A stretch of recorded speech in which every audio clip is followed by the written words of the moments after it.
Selamat pagi, kembali lagi di BK Smanshare Channel. Pagi ini kita bersama dengan saya, kalau kemarin dengan Bu Leli, sekarang bersama dengan saya yaitu Bu Danis, guru BK SMA 7 juga. Kali ini kita kedatangan tamu spesial dari alumni SMA 7 tahun 2020 ya Mbak ya? Iya. Oke, kita bersama dengan Mbak Kristina, Iya. alumni SMA 7 yang sudah berhasil lolos SNMPTN tahun 2020 di Universitas Diponegoro. Oke, kita langsung saja dengan Mbak Kristina, kita ngobrol langsung, kita tanya-tanya pengalamannya gimana dulu di SMA 7 dan gimana kiat-kiatnya agar bisa lolos di SNMPTN Undip 2020. Oke, selamat pagi Mbak. Selamat pagi Bu. Gimana kabarnya hari ini? Puji Tuhan baik. Oke, puji Tuhan ya, alhamdulillah ya. Apa kesibukannya sekarang? Ini kan masih masa pandemi, belum masuk kuliah ya? Iya. Gimana apa saja kesibukannya sekarang? Kesibukannya masih itu sih posting informasi tentang universitas juga. Mungkin cari tahu informasi apa aja tentang universitas. Gitu ya. Berarti belum masuk kuliah, masih searching informasi, belum mulai ini juga ya, masa orientasi perkuliahannya ya? Belum mulai juga. Oke. Kira-kira sekitar bulan apa nanti masuk kuliahnya? Kira-kira akhir Agustus sampai awal September itu 2000 kemungkinan. Oke, nah di sini kita akan berbicara tentang pengalaman kamu di SMA 7 dan gimana kiat-kiatnya agar bisa masuk SNMPTN di Undip ya. Sebelumnya saya pengen tahu dulu nih gimana pengalamannya Mbak Kristina sekolah di SMA 7. Pengalaman sekolah di SMA 7 sih menyenangkan ya Bu ya pastinya, karena SMA 7 juga salah satu SMA favorit juga di kota Semarang. Bangga sih bisa masuk di SMA 7, banyak pengalaman yang didapat juga di SMA 7, terutama kedisiplinan sih Bu. Berarti SMA 7 terkenal dengan kedisiplinannya ya Mbak? Iya Bu. Oke, selain itu apa sih pengalaman yang atau momen-momen apa yang nggak bisa terlupakan oleh Mbak Kristina selama sekolah di SMA 7? Momen yang paling nggak bisa terlupakan tuh saat SMA 7 mengadakan kegiatan social care. Jadi kan kegiatan social care itu baru terlaksana satu kali dan itu di tahun ini kan Bu. Terus juga banyak banget pengalaman dan juga manfaat yang didapetin dari kegiatan social care itu. Jadi itu sih yang paling berkesan dan sulit dilupakan. Oke, berarti pengalaman waktu Mbak Kristina terjun di lapangan ya? Iya. Latihan bersosialisasi dengan masyarakat, iya. Bagaimana caranya? Waktu itu sosial care-nya di mana Mbak? Di panti atau panti asuhan? Oh, panti asuhan. Jadi iya. Bagaimana Mbak Kristina melihat orang lain yang mungkin lebih membutuhkan daripada kita gitu ya? Iya. Oke, kangen nggak sama SMA 7? Kangen banget lah. Kemarin lulus belum ini ya Mbak? Istilahnya lulusnya kaget ya? Iya. Tiba-tiba nggak masuk sekolah, terus tiba-tiba langsung lulus gitu ya? Kangen nggak sama kantin SMA 7? Sama kantin kangen banget sih, apalagi jajanannya. Apa yang paling dikangenin makanan SMA ini, kantin SMA 7? Yang paling dikangenin tuh cilok Mas Adi. Cilok Mas Adi.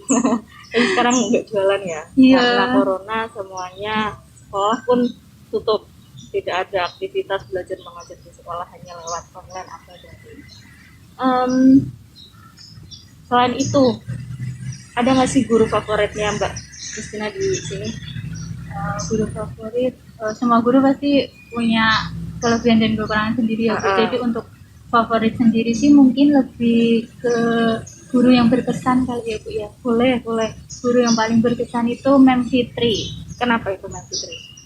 Karena Mem Fitri itu sahabat, terus kalau di kelas juga jarang banget marah, perhatian sama anak didiknya gitu. Berarti pelajaran paling favorit juga bahasa Inggris sepertinya nih? Kalau pelajaran favorit enggak bahasa Inggris. ekonomi. Oh, ekonomi. Oke, karena sekarang juga masuk di ekonomi pembangunan juga ya di Undip ya. Iya. Oh ya, untuk anak-anakku semua, untuk pemirsa yang lainnya juga, Mbak Kristina ini adalah alumni SMA 7 yang lolos di Undip jurusan ekonomi pembangunan. Mbak Kristina, ini kan lolos SNMPTN Undip ya? Iya. Gimana perasaannya Mbak Kristina bisa lolos SNMPTN tahun ini? Dulunya kalau banyak perasaan tuh masih nggak nyangka gitu ya Bu ya. Nyangka. Undip banyak peminatnya gitu kan, secara cuman apa sih dari rendah banget gitu, tapi ternyata puji Tuhan bisa masuk gitu kan di Undip. Terus bangga banget sih Bu bisa masuk di Undip, apalagi jalur SNMPTN gitu kan, bisa banggain orang tua juga. Kalau kitanya juga bisa setidaknya nggak begitu meragukan lah seperti itu. Berarti bisa dibanggakan Iya. ya untuk diceritakan ke orang tua maupun ketika ditanya sama teman-teman yang lain. Iya. Kita beralih ke ini ya, pengalaman Mbak Kristina yang kok bisa sih Mbak Kristina bisa lolos SNMPTN dan di Undip. Apa rahasianya ini Mbak? Untuk rahasianya sendiri sih mungkin nggak ada ya Bu ya, lebih ke sering belajar aja. Terus berdoa juga itu yang paling penting.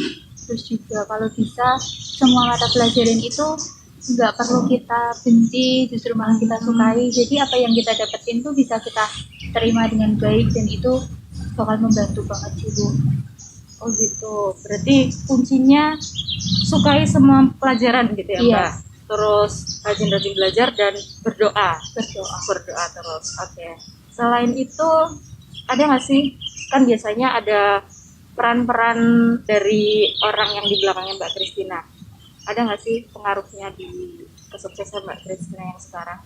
Kalau pengaruh sih ada banget ya Bu ya, terutama kedua orang tua juga. Karena kan melalui kedua orang tua juga kita minta bantuan doa, kita minta saran, pendapat, juga orang tua juga memotivasi kita untuk semakin semangat gitu juga sih Bu. Tapi ada nggak sih, kadang kan ada orang tua yang ayo belajar terus, ini tuh kamu tuh harus gini. Orang tua Mbak Kristina seperti itu tidak? Atau membiarkan Mbak Kristina sesuai dengan moodnya Mbak Kristina belajar? Kalau orang tua saya sendiri itu lebih ke menekankan kalau sudah waktunya belajar itu harus belajar, karena di rumah itu sudah ditetapkan, jadi nanti jam segini itu belajar, jam segini baru boleh bermain gitu sih Bu. Jadi harus tepat waktu gitu. Terus ikut kelas nggak? Selama ini belum pernah gitu. Wah, berarti belajar sendiri di rumah ya? Iya puji Tuhan. Dari kelas 10 sampai kelas 12 ini? Iya. Wah, hebat sekali Mbak Kristina ini adalah salah satu siswa SMA 7 yang tidak les dan bisa lolos SNMPTN Undip 2020 jurusan ekonomi pembangunan. Oke. Waktu belajarnya jam berapa aja sih Mbak? Biar teman-teman juga tahu, Mbak Kristina tuh belajarnya di jam sekian, dari jam sekian sampai jam sekian. Biar teman-teman juga ikut mencontoh apa kebiasaannya Mbak Kristina selama ini. Kalau untuk waktu belajar sih lebih ke pukul 7 sampai pukul 8 malam. Iya malam. Walaupun nggak lama, tapi setidaknya kita bisa mengulang apa yang sudah disampaikan sama guru tadi di sekolah. Kita bisa belajar materi yang buat pagi harinya lagi, seperti itu sih Bu. Oke, berarti rutin ya Mbak, setiap hari harus buka buku, harus belajar mengulang pelajaran dari sebelumnya atau paginya gitu ya? Iya. Kalau weekend belajar nggak Mbak? Kalau weekend enggak sih, lebih ke ngabisin waktu sama keluarga. Walaupun penting belajar, tapi juga penting juga buat kita refresh lagi apa yang udah kita jalani selama 1 minggu itu. Kita sekolah, mungkin kita juga capek kan Bu, itu otomatis kita butuh waktu buat sama keluarga juga. Jadi untuk weekend lebih milih ke ngabisin waktu sama keluarga. Ya berarti seimbang ya antara belajar dan refreshing atau rekreasi walaupun hanya berkumpul dengan keluarga. Menarik sekali ini teman-teman. Manajemen waktunya Mbak Kristina itu sangat baik. di hari-hari masuk sekolah dia rutin belajar setiap jam 7 sampai jam 8. Lalu kalau weekend dia berkumpul dengan keluarganya. Jadi seimbang antara belajar dan refreshing atau mencari hiburan di tengah-tengah kesibukan belajarnya. Oke, terus ada nggak sih Mbak kebiasaan-kebiasaan lain selain belajar di pukul 7 sampai 8 yang mungkin sangat berpengaruh sekali ke prestasinya Mbak Kristina sekarang? Kalau kebiasaan yang dibilang berpengaruh mungkin belum ada sih ya Bu. Cuman kalau di rumah itu saya lebih sering membaca novel gitu. Jadi kalau pas belum waktunya belajar itu bisa membaca novel. Sampai kadang orang di rumah tuh suka bilang, Kristina tuh tiada hari tanpa buku seperti itu. Keren sekali deh. Karena saking seringnya membuka buku gitu kan. Jadi orang rumah juga berpikiran seperti itu tentang saya. Gitu dulu. Berarti ini ya gemar membaca, gemar belajar. Wah, ini nih kunci sukses buat teman-teman semuanya. Jangan capek baca buku. Kristina itu setiap hari baca buku walaupun kadang baca novel gitu. Jadi nggak apa-apa, novel itu juga kadang banyak pembelajarannya juga di dalamnya. Ada pengalaman-pengalaman kehidupan, ada ilmu-ilmu lain juga yang kadang kita tidak dapatkan di sekolah. Selain itu, tadi kan Mbak Kristina kan mengatakan kalau ada dukungan dari orang tua ya. Tadi waktu di awal banget kita flashback ke belakang tadi. Dukungan orang tua itu yang seperti apa sih yang Mbak Kristina rasakan selama ini? Dukungan orang tua sih lebih ke perhatian yang diberikan ke saya gitu. Untuk mengingatkan waktunya belajar, ayo belajar. Terus lebih mengingatkan lagi kalau mungkin saya kan sering banget tuh kurang percaya diri Bu. Jadi untuk orang tua tuh sering lebih memberi motivasi, ayo yang percaya diri gitu, memberi semangat gitu sih Bu ke saya.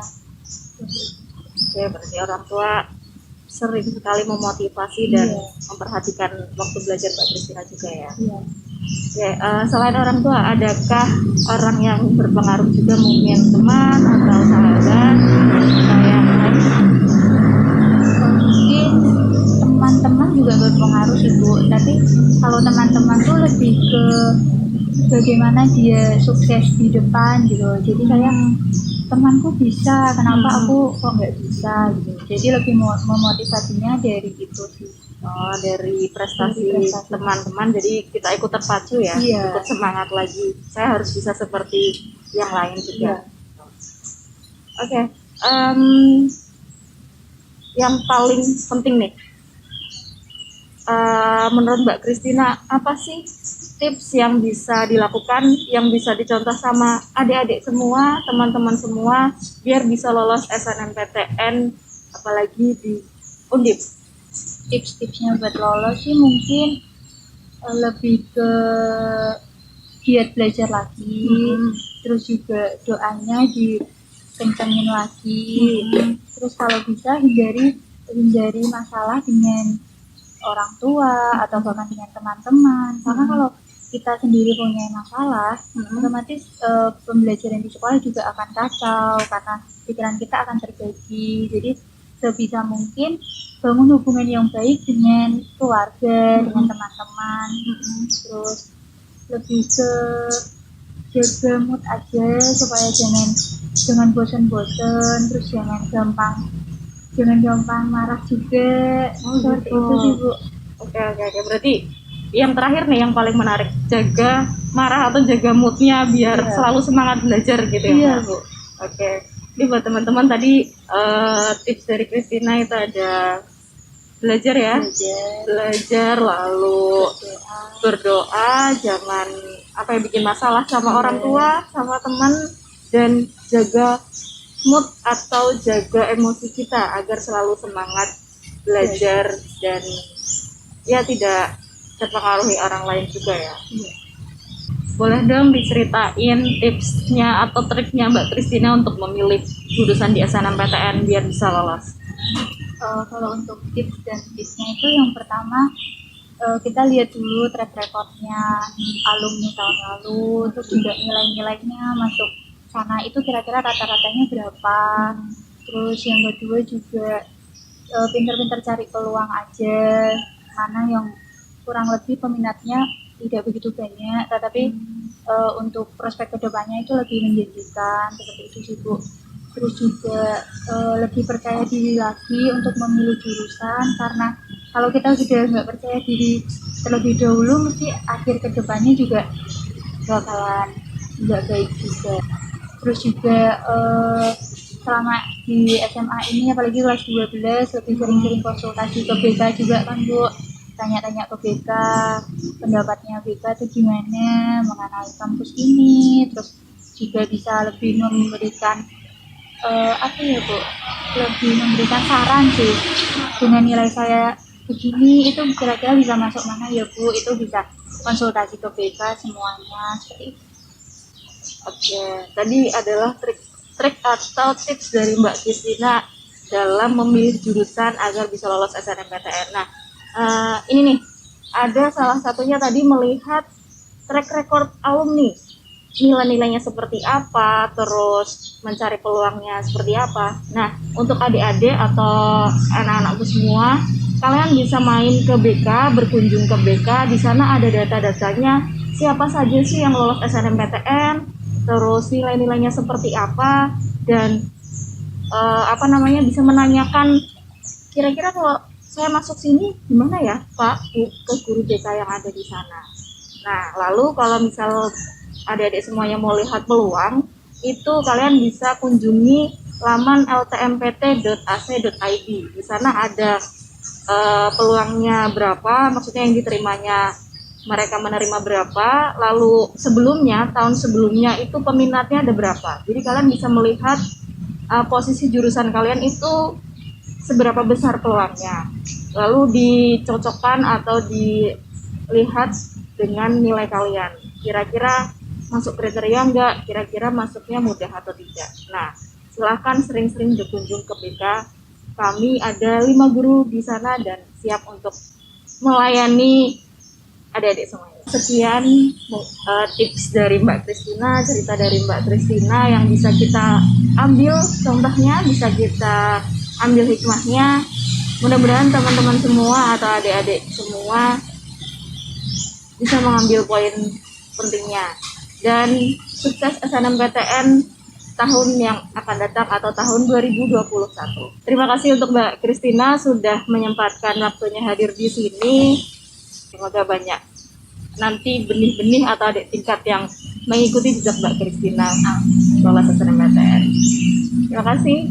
Wassalamualaikum warahmatullahi wabarakatuh.